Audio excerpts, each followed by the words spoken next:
Here we go, ladies and gentlemen. We back again with another one. As you can see in the thumbnail, does Coach Heimir Hallgimsson still believe in the team that he's currently coaching? And we're going to get into it right now. But before we do that, go ahead and smash that like button. Be sure to smash that subscribe button if you want to be a part of the channel.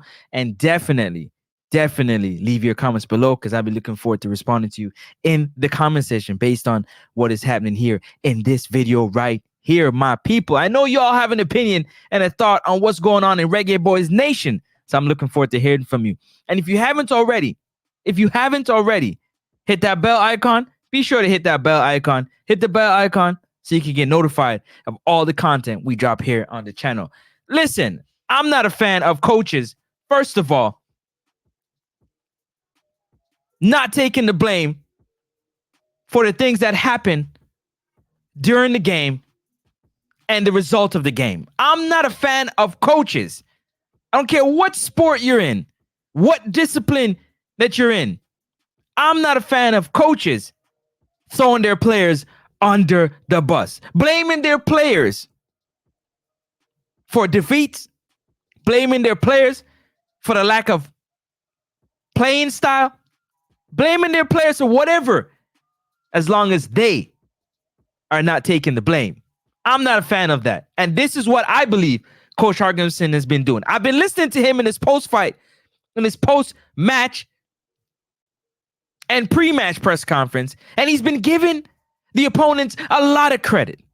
A lot of credit. He's been giving the opponents more credit and their players more credit than he gives his own players.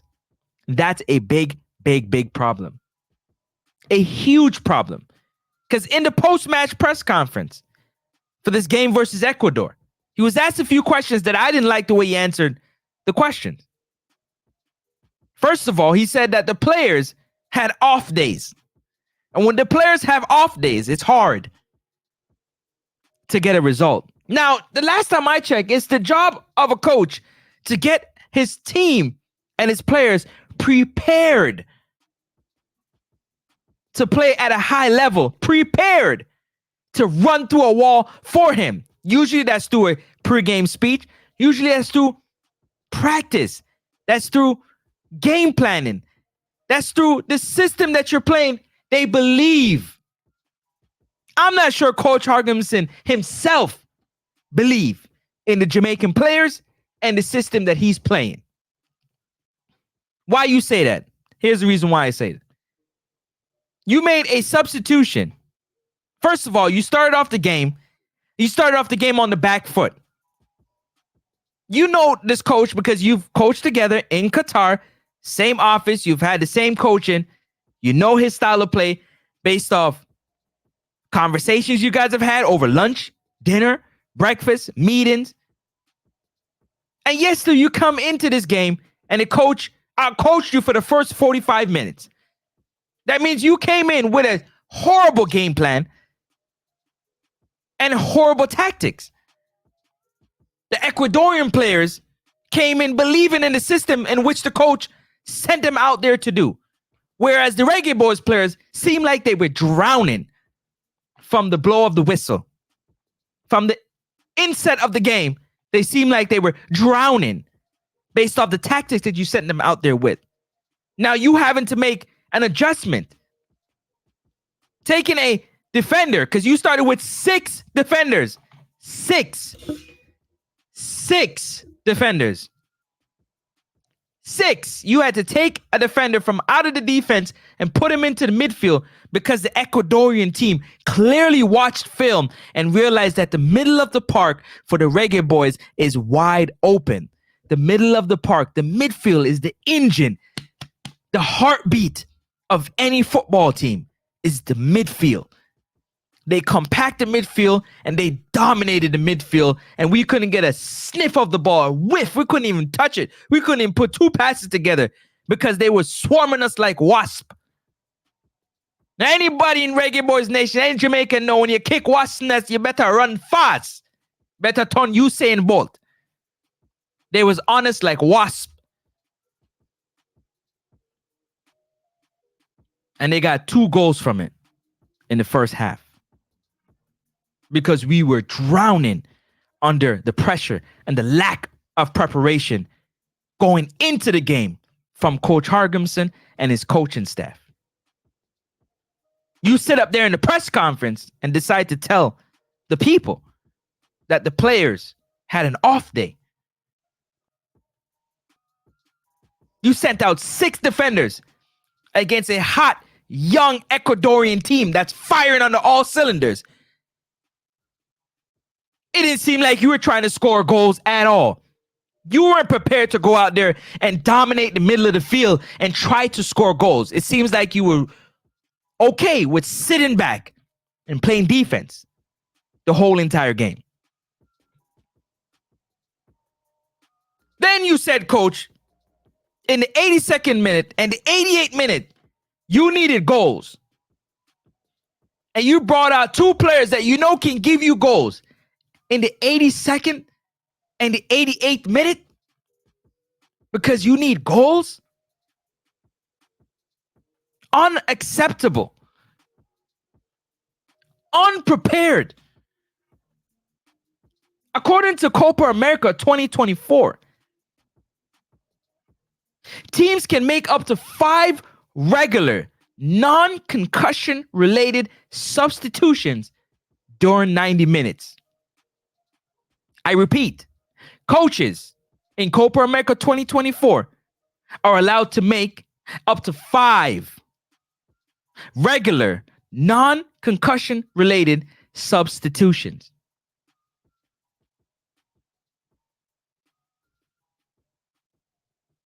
You made 2 of those substitutions in the 82nd and the 88th minute, being down 2-1. For what? Why wasn't that substitution done earlier? Why was, if you know that they can provide goals, why not try to get it earlier? Because I'm not sure you believe, Coach.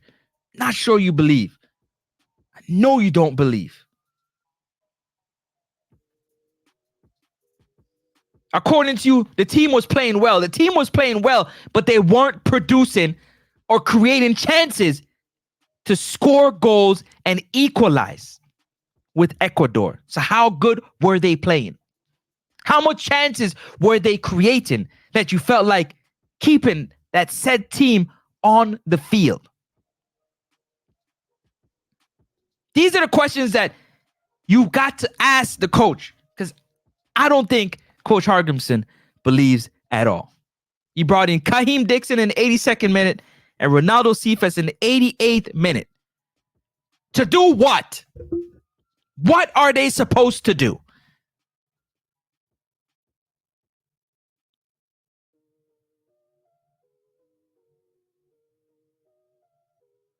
You brought in K. Roy Anderson as well, late in the game. These are things that need to happen ahead of time. So I don't think game plan wise, you were prepared to, one, know what substitutions you're going to go with if the game changed in a certain direction, that you knew what direction you would go in based on what the game needs. Use the players that are available to you based on what the game is flowing with. You clearly didn't know starting the game. That's why you start the game with the lineup you started with. No offensive firepower. Zero offensive firepower to start the game. 0. Unprepared to start the game. Unprepared to make substitutions that will be impactful in the game. Looking at the game, seeing what the game needs, and making substitutions that are impactful. Instead, you sat on the bench looking like this. It seemed like you was a fan sitting in the stands watching the game, instead of standing up on the sideline, coaching up your team and offering some tactical advice, offering some inspiration from the touchline to your team that's out there struggling with your tactics. This is how you look sitting on the sideline. And then you have the audacity, you have the guile, you have the cojones to sit up there and blame the players that they had off days. And when players have off days, the game doesn't go well. I beg your pardon. What y'all said, big man? I joking this. Coach Hallgimsson, I joking this. Where you take Jamaica for joke?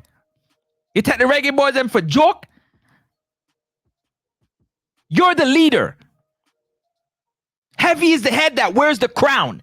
You are the leader. It's your job to have these players mentally and physically prepared to play the game at a high level. What type of studying are you doing?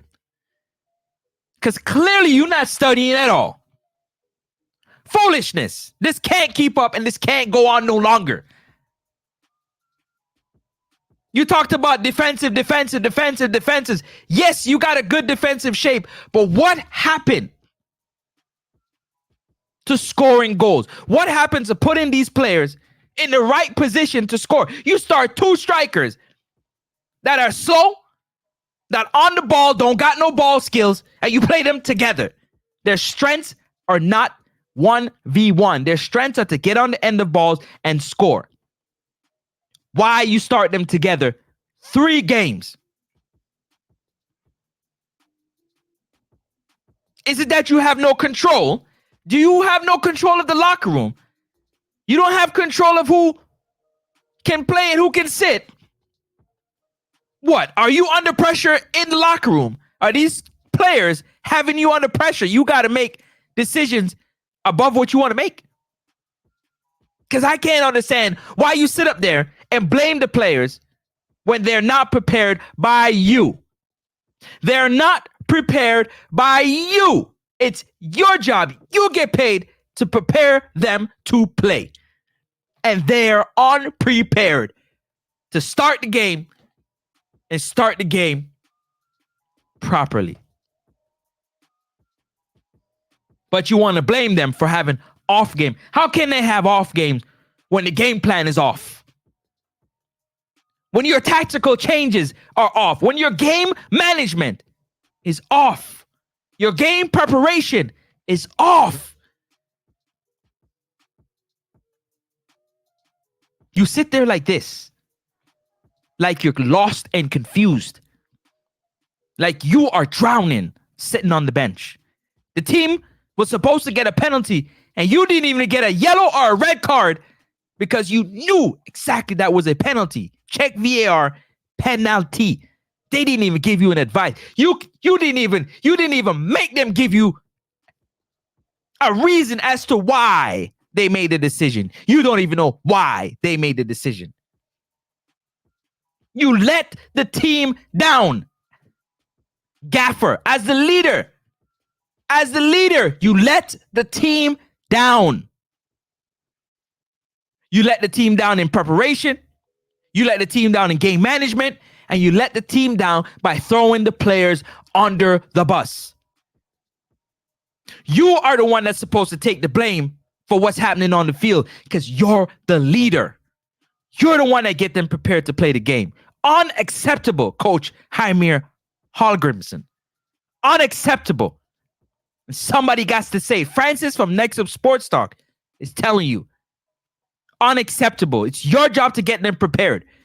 If you can't get them prepared, then you can't coach them because they're not listening to you. If they're not listening to you, you've got to move on. If you lost the locker room, if the players are not listening to your instructions, you're going to fail. You might as well move on. But you can't sit on the sideline like this, confused. That is a look of a man that is confused. Respectfully, something has to change. And I'm not sure you believe in your system. I'm not sure you believe in the Reggae Boys players. I'm not sure you believe that you can put together a strong team to go out there and perform. But I know what you believe in, that your opponents play very well and very good. And that is unacceptable. Foolishness. You have to lift up, Coach Hallgimsson. If you lose the locker room and the players not listening to you, you have to lift up, big man. You have to lift up and go back to Iceland because it's not working. If you can't get a control of the locker room, you have to lift up and go somewhere else. You had 5 substitutions and you made 3 of your substitutions very late in the game. Unacceptable, unprepared.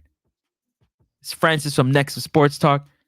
I'm so disgusted in this type of unprepared behavior from the leader of the Reggae Boys, the coach of the Reggae Boys, and his coaching staff. Got to do better. I'm out of here. Catch you on the next one. Stay tuned, people.